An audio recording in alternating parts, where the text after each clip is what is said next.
Mark chapter 4. Again Jesus began to teach by the lake.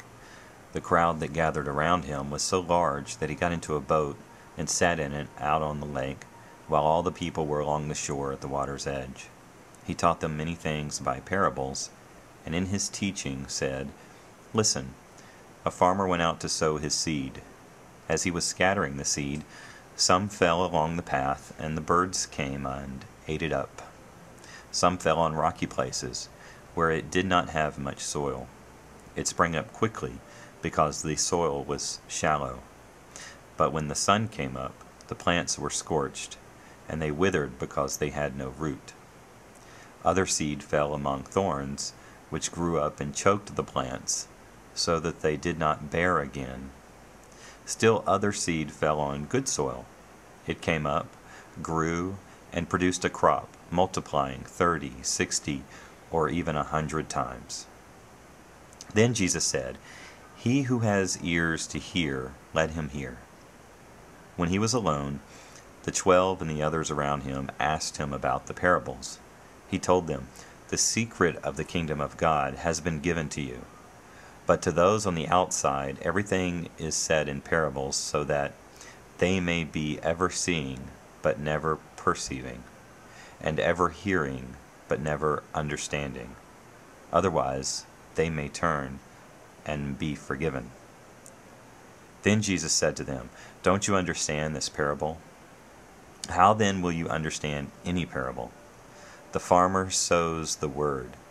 Some people are like seed along the path, where the word is sown. As soon as they hear it, Satan comes and takes away the word that was sown in them. Others, like seed sown on rocky places, hear the word and at once receive it with joy.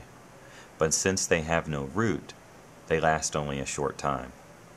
When trouble or persecution comes because of the word, they quickly fall away.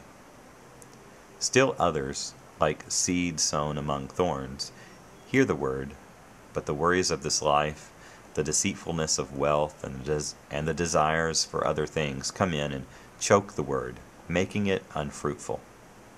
Others, like seed sown on good soil, hear the word, accept it, and produce a crop, 30, 60, or even 100 times what was sown."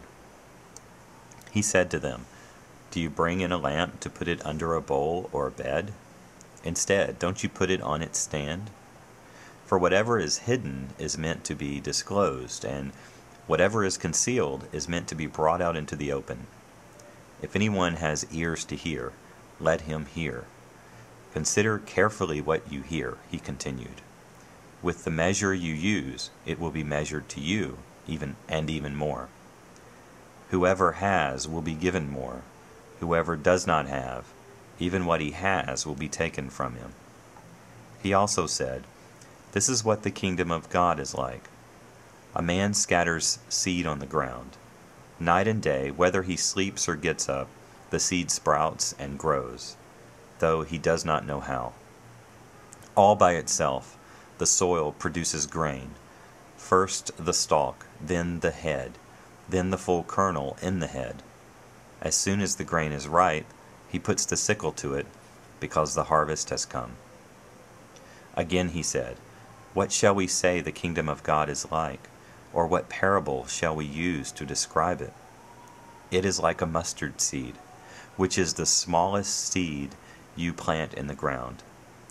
Yet when planted, it grows and becomes the largest of all garden plants, with such big branches that the birds of the air can perch in its shade." With many similar parables, Jesus spoke the word to them, as much as they could understand. He did not say anything to them without using a parable, but when he was alone with his own disciples, he explained everything. That day, when evening came, he said to his disciples, "Let us go over to the other side." Leaving the crowd behind, they took him along just as he was in the boat. There were also other boats with him. A furious squall came up, and the waves broke over the boat, so that it was nearly swamped. Jesus was in the stern, sleeping on a cushion. The disciples woke him and said to him, "Teacher, don't you care if we drown?" He got up, rebuked the wind, and said to the waves, "Quiet, be still." Then the wind died down, and it was completely calm. He said to his disciples, "Why are you so afraid? Do you still have no faith?" They were terrified and asked each other, "Who is this? Even the wind and the waves obey him."